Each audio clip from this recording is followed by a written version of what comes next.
William, hopefully your favorite videographer from Two Hats Publishing. I welcome you to another Two Hats special of community events. Let's look in and see what's really happening.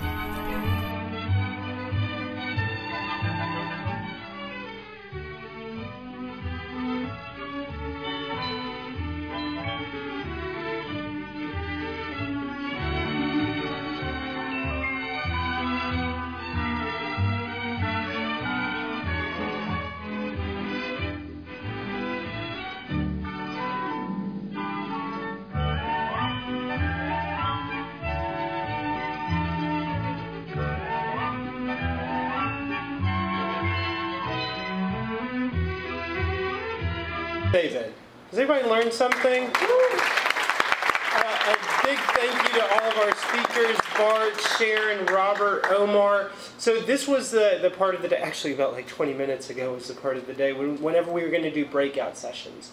But as you can see, there is a lot of information about a lot of different topics. And so Cannon and Candace, the chairs of the coalition, decided that this is really the beginning. And so we gave a lot of information to you.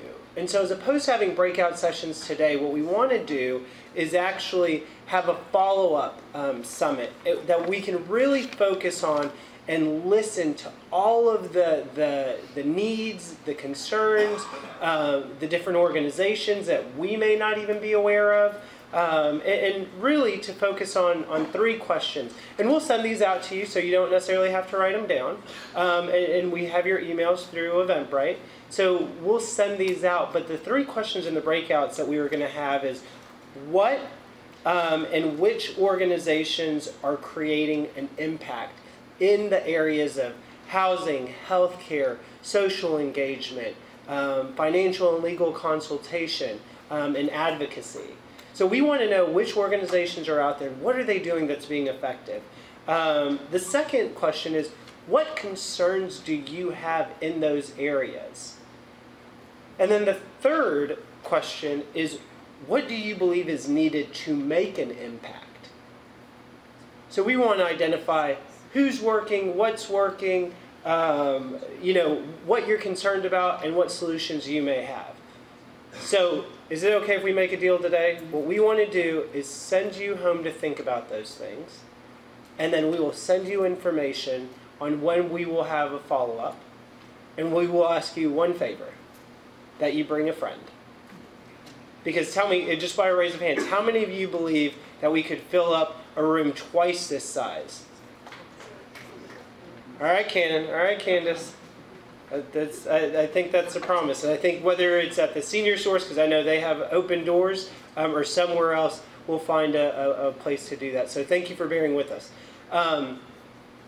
We can do one of 2 things, and we'll do it by a raise of hands. We can get up and stretch for just a minute or 2, or we can bring up the amazing Dr. Sprinkle to, Reverend Sprinkle. Dr. Reverend Sprinkle. He's all of it. We could just bring him up here, and actually what I'm going to do, are y'all okay with that, if we just get through? Okay, so Candace, why don't you come up here and intro us for Dr. Reverend Sprinkle the Magnificent. I don't know, so many things.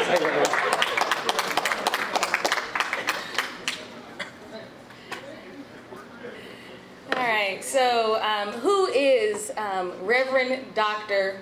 Steve Sprinkle?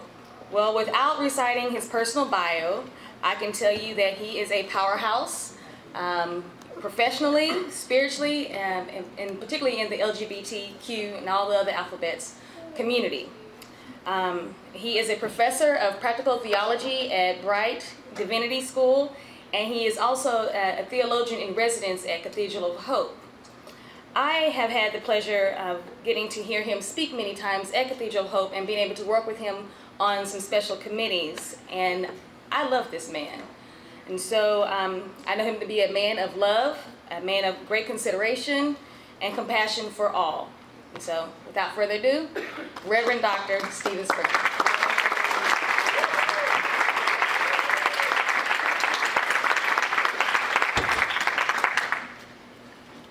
Thank you, Candace. Thank you, Canon.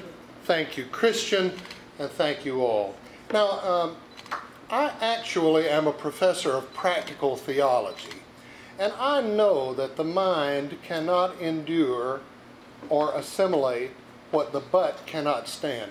Will you please stand up right where you are? Reach to the sky. Stretch, stretch, stretch. Breathe in, breathe in. Okay, please be seated. Thank you very much.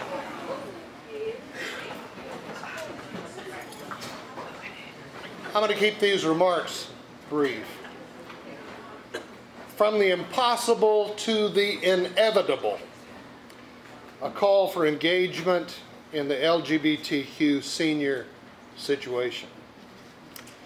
So where were you as the LGBTQ senior situation unfolded in June 2015?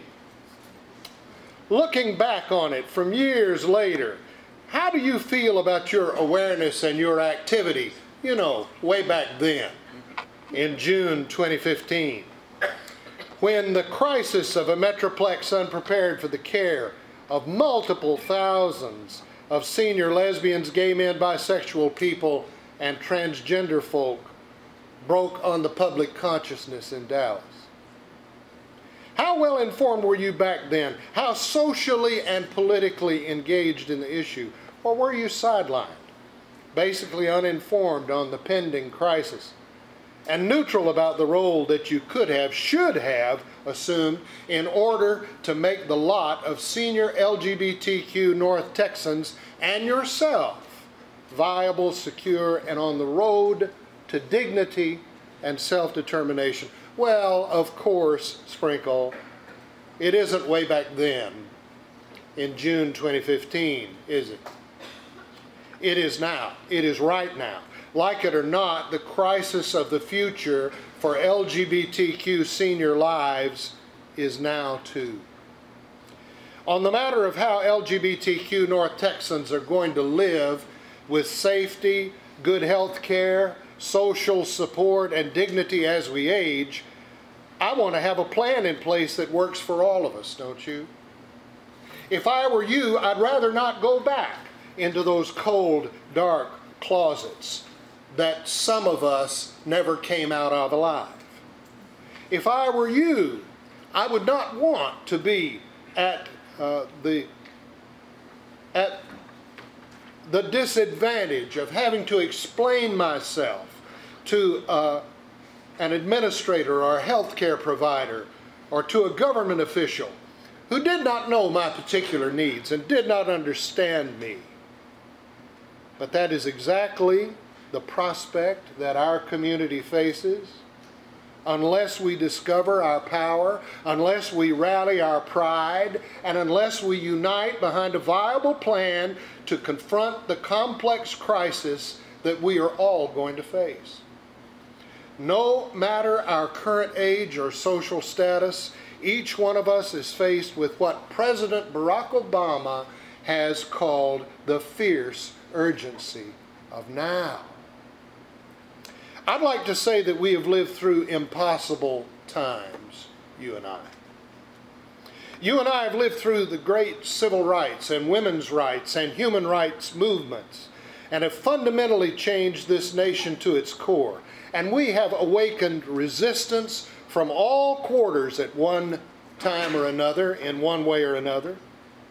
Who among us in this room, barely 10 years ago, no, even as little as 5 years ago, would have believed that we would have seen the repeal of Don't Ask, Don't Tell?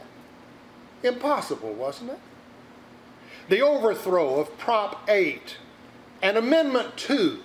Don't you remember no nonsense in November here in Texas? Impossible, right?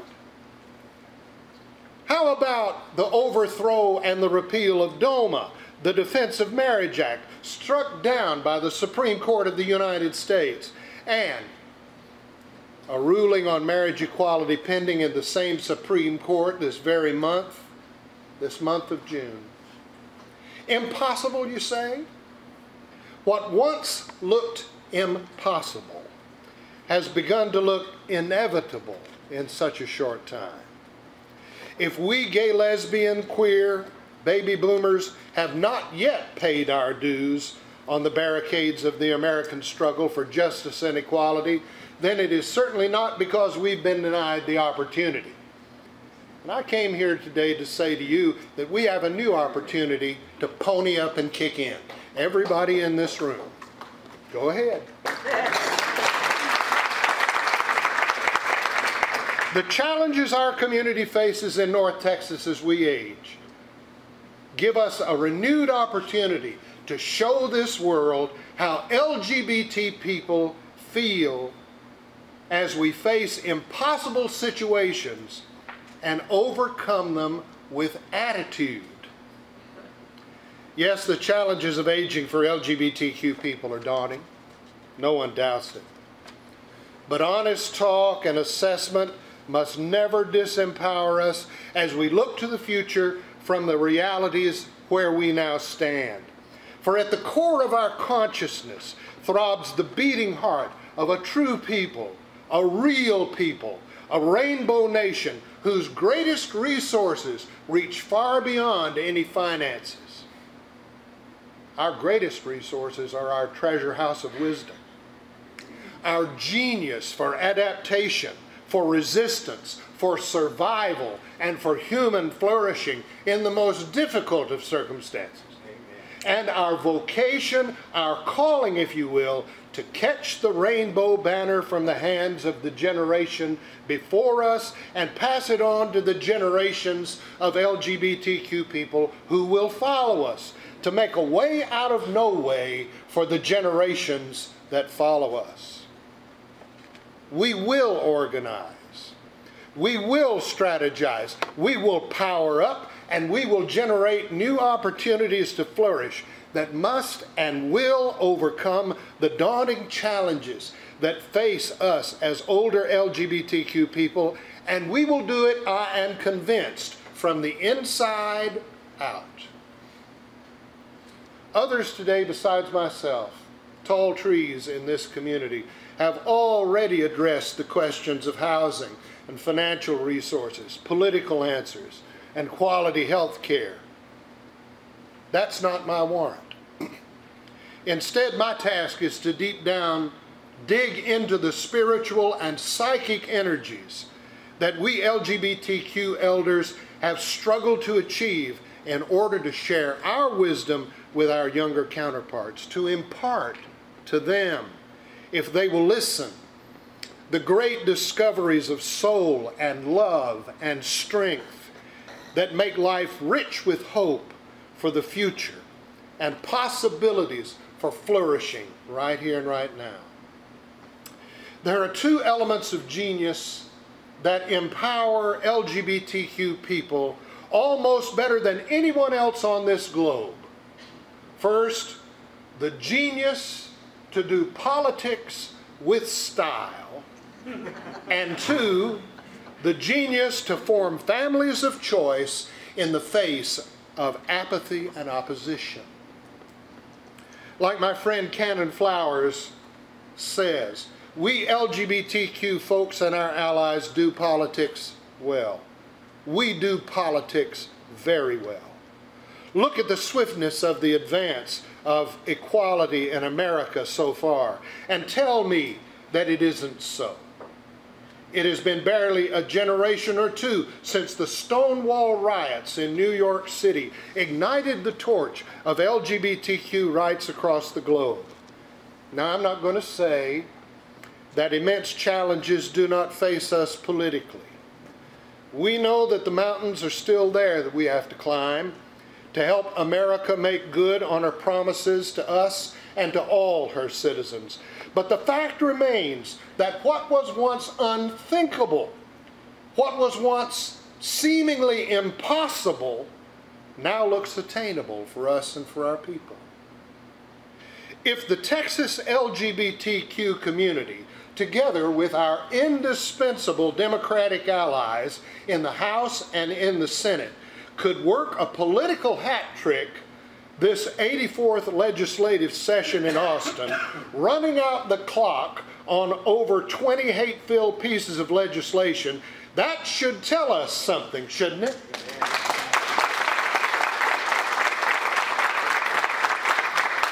That should tell us that we can make the coalitions in Dallas, the Metroplex, and Austin to create a better future for all Texans, seniors included, including the needs and hopes of the seniors in our own communities here in Dallas and the surrounding mid-cities.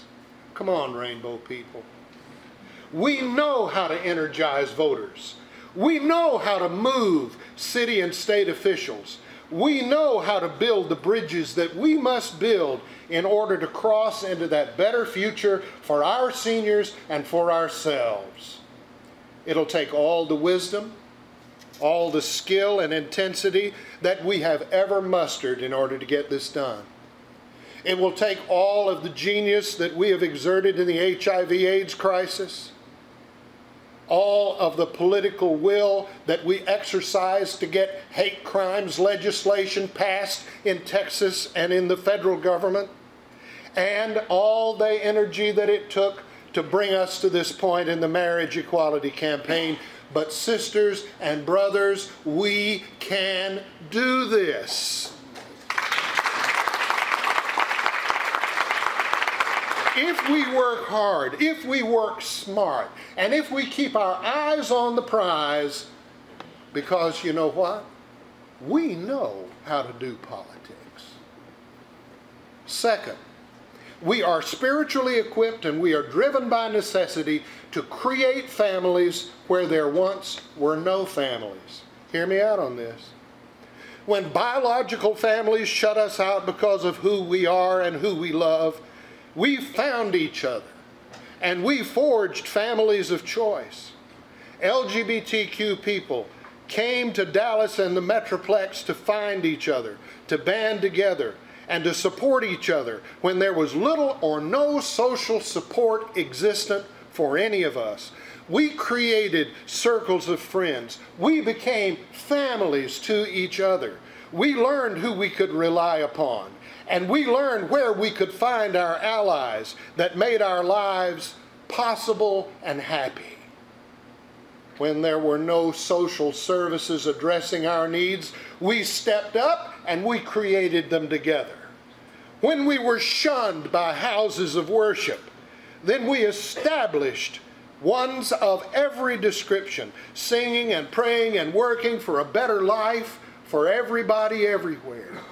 When we were sick, some of us reached out to the rest of us and nursed us all into a better day. Yes, we still face the plague of racism and sexism, of ageism and class, and the closet as an LGBTQ community.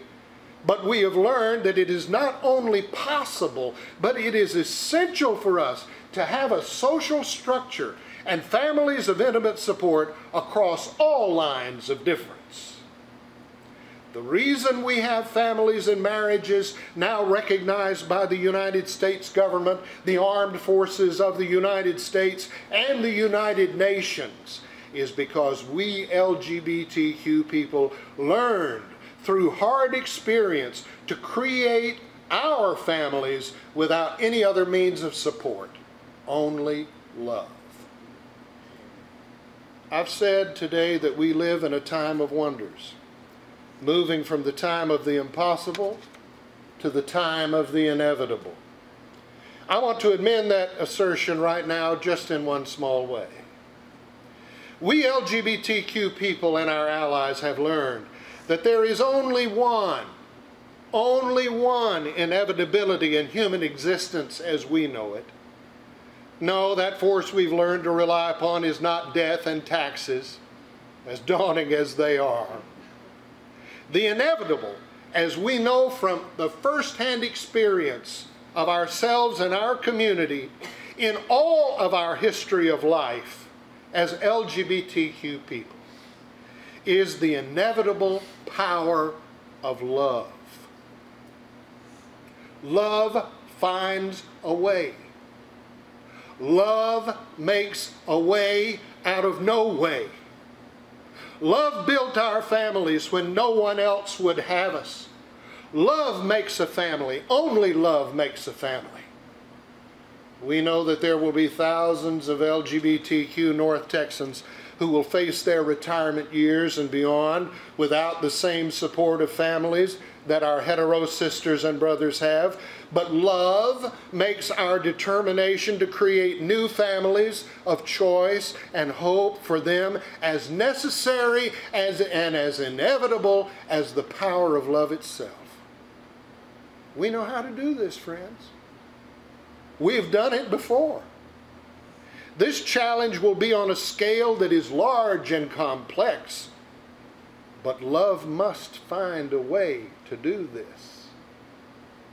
Spiritually LGBT communities and tens of thousands of our allies everywhere will find the finances, will marshal the political will, and bend the social arc of our cities and our towns, not only to create a more humane and compassionate set of institutions for our aging population, but we will build families of care and concern for our people whom we will not abandon.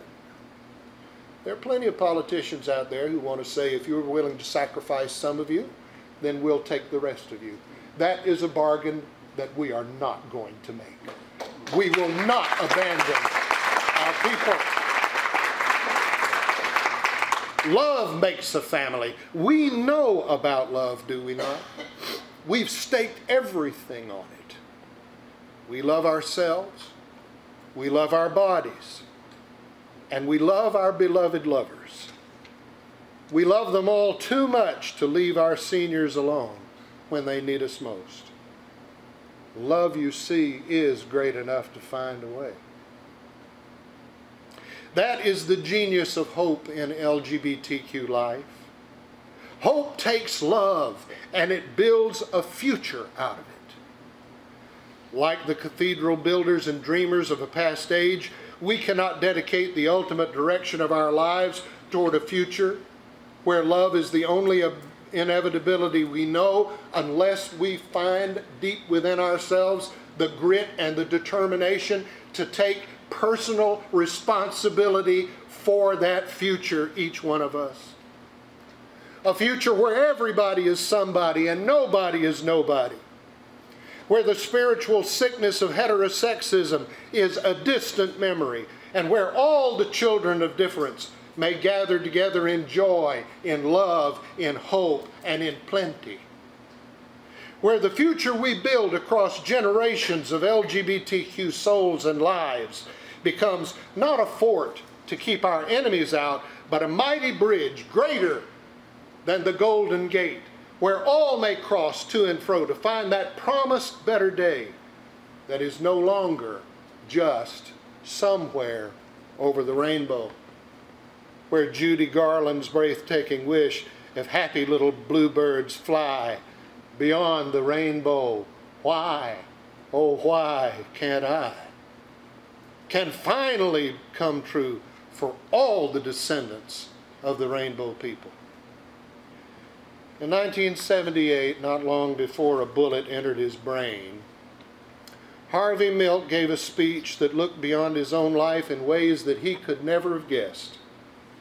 This is how it began. I'm Harvey Milk, and I'm here to recruit you. He was fully in the grip of hope and love as he warmed to his conclusion that day, speaking out to the young, terrorized by the anti-gay message of social campaigner Anita Bryant. You remember, the one who received a nice fruit cream pie in the face? Harvey Milk went on, and the young gay people in the Altoona, Pennsylvanias, and the Richmond, Minnesotas, who are coming out to hear Anita Bryant on television and her story, the only thing they have to look forward to is hope. And you have to give them hope. Hope for a better world. Hope for a better tomorrow. Hope for a better place to come to if the pressures of home are too great. Hope that all will be all right. Without hope, not only gays, but the blacks, the seniors, the handicapped, the us's will give up. And if you help elect to Central Committee and other offices more gay people, that gives a green light to all who feel disenfranchised. A green light to move forward. It means hope to a nation that is given up. Because if a gay person makes it, the doors are open to everyone. Can we face the challenges of today and throughout the span of life remaining to each of us, so that when the doors of the future open up, they are open like Harvey had hoped,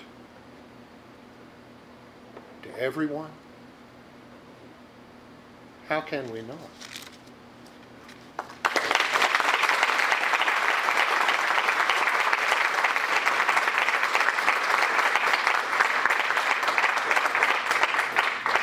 No, I'd heard that whenever he speaks, there's sprinkles of hope and encouragement, but it felt like a thunderstorm in here. Thank you for those words. So as we wrap up, I want to make sure to do a few things. I want to thank the Senior Source and Sarah for opening up their doors. Let's give them a big round of applause.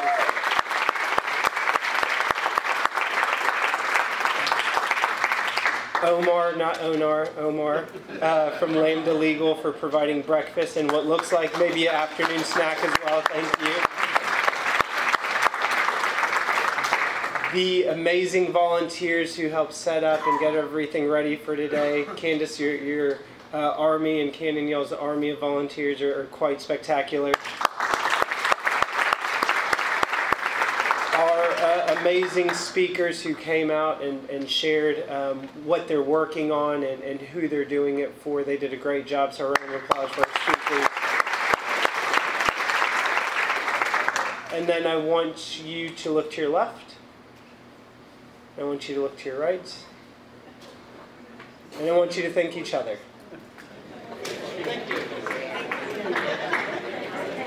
Today truly was a historic day. And we will need twice, thrice, 4 times as many of you to keep this going. And in order to keep this going, we need people like Candace to co-chair, and we need people like Cannon to continue it. So to end, Cannon, do you mind coming in and closing us out? Yes. Thank you.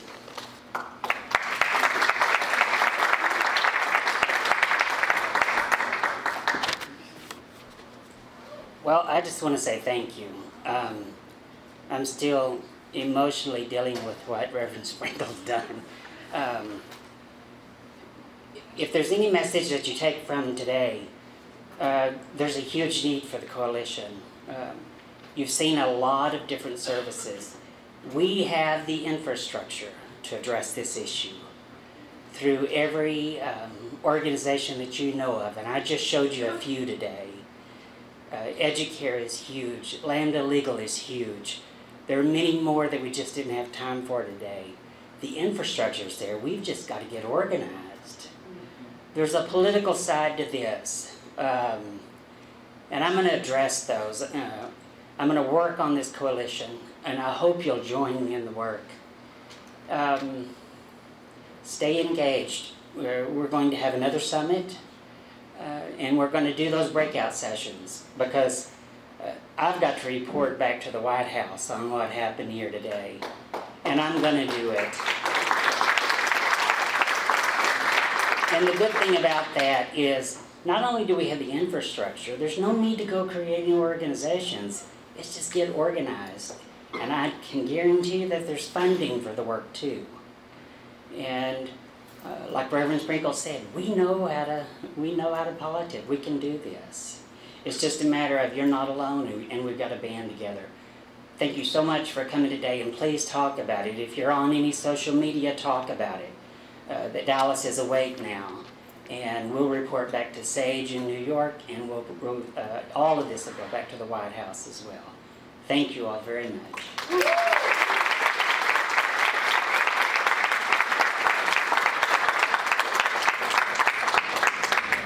This is William, hopefully your favorite videographer from Two Hats Publishing. I hope you enjoyed this video.